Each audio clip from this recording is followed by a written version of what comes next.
All right, let's talk about the Chris Jones unblocked play, which is a play that's gotten talked about a lot. So this is the situation. If you missed the game or just, don't remember to play, it's in overtime, 3rd down and 4. This is the opening possession of overtime for the 49ers. So, with the new playoff rules, a touchdown or a field goal, either way, doesn't matter. The Chiefs will get one more possession of their own. We know that that's going to be something that happens. So, okay.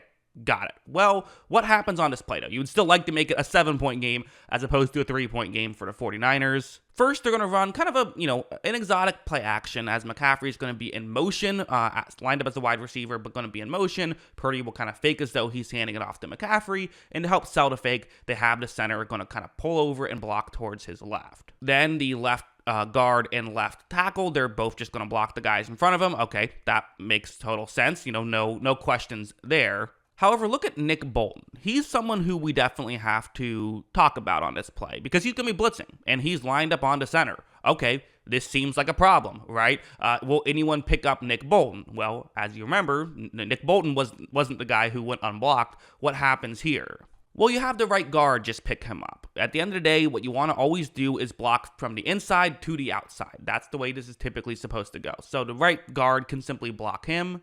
But wait, now there's 2 other Chiefs players who are rushing towards the quarterback, and the 49ers, you only have 1 other offensive lineman. What are you going to do here? Well, again, it's actually not that bad of a situation.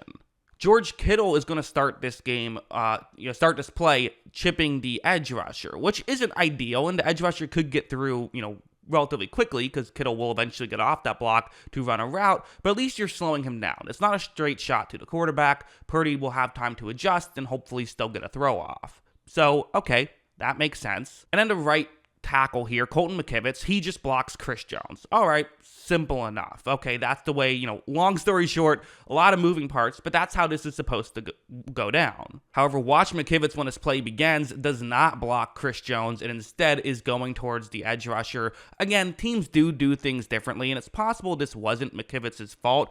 I kind of think it was, though. I think McKivitz is the one who blew this, again, traditionally speaking, he would be blocking Chris Jones on his play. Unless they have some crazy thing, which maybe they do because they are the 49ers, probably this was McKivitz's fault, not reading the concept correctly, not realizing that Bolton was blitzing, and just not realizing that he didn't have help over there, which again, the center moved, so maybe that was an issue if he didn't realize the center was going to be moving on this play. A lot of moving parts, and this is exactly why a guy like Steve Spagnuolo is a perfect kind of matchup against a guy like Kyle Shanahan in a lot of ways. I think when you have these crazy offenses that do so many different things, I think a lot of defensive coordinators almost play cautious and they're concerned about them getting out of position. But what you want to do is actually send a lot of pressure. If you send a pressure, things like this can happen. You can get straight shots to the quarterback, even if it's with the best pass rusher that you think would be getting the most attention.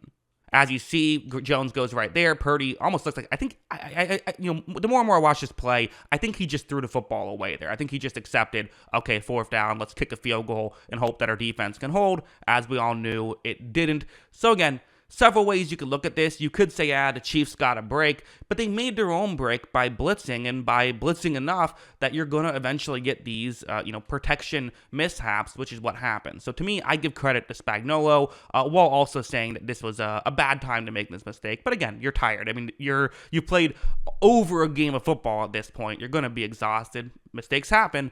It's a team that doesn't make the mistakes that often wins, which is part of why the Chiefs won. That's what I think about all this. What do you think? Let me know in the comments below. Always love hearing from you. And of course, as always, thanks for watching.